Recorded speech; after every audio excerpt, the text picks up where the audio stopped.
अगर आप इतिहास में देखें तो 2013 में जब माननीय मोदी जी गुजरात के मुख्यमंत्री हुआ करते थे, तब उन्होंने इस ये आइडिया दिया था 2013 में। और वहां पर भी उन्होंने कहा था कि कॉस्ट रिडक्शन होना चाहिए, जो डिसरप्शन टू डेवलपमेंटल एक्टिविटीज होता है वो नहीं होना चाहिए, और इस पे हमें एक नेशनल डिबेट करनी होगी ताकि हम कंसेंसस पर पहुंच सकें। लेकिन अभी जिस तरह की जल्दबाजी दिख रही है कि कैबिनेट कंसल्ट नहीं कर रही है, कैबिनेट डिस्कशन नहीं कराना चाहती है, तो यहां पर ऐसा कोई कंसेंसस हमें होते हुए नजर नहीं आ रहा है।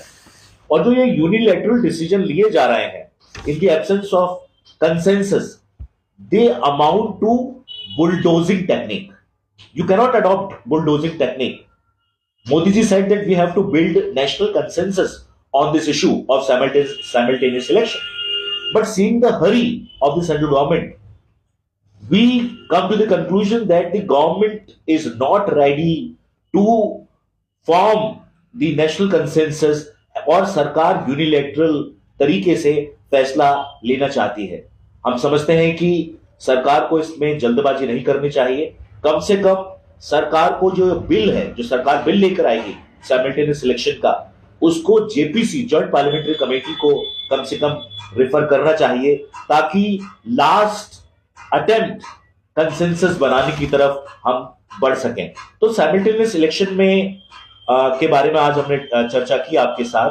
साइमल्टेनियस इलेक्शन कराने में कई दिक्कतें हैं, और सबसे बड़ी दिक्कत इसमें यह है कि जो हमारे लोकल इश्यूज हैं, जो हमारे लोकल इंटरेस्ट हैं, वो कहीं ना कहीं ओवरशैडो हो जाएंगे नेशनल इश्यूज में।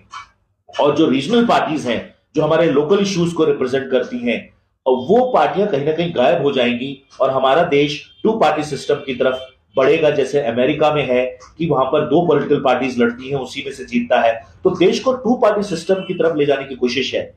इंडिया जो है वो multi party parliamentary form of democracy है, ये प्रेसिडेंशियल फॉर्म ऑफ डेमोक्रेसी नहीं है। तो मुझे लगता है कि अभी बहुत ज्यादा जल्दबाजी करने की जरूरत नहीं है।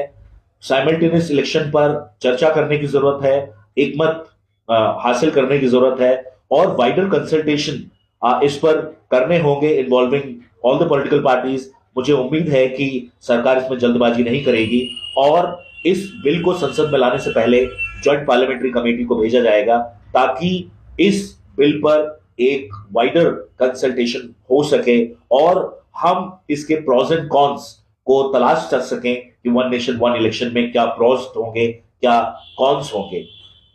इस तरह की चर्चाएं हम आपके साथ आगे भी करते रहेंगे। जो इश्यूज हैं, लीगल इश्यूज हैं, चाहे वो सुप्रीम कोर्ट की जजमेंट हो या हाई कोर्ट की जजमेंट हो, मैं आपके सामने इसी तरह से लाता रहूंगा। आपने इस डिस्कशन को सुना, अगर आप कोई रिएक्शन इस पर देना चाहते हैं तो आप मुझे नीचे लिख सकते हैं। आपने इतनी देर तक मुझे सुना, इसके लिए बहुत बहुत धन्यवाद, शुक्रिया।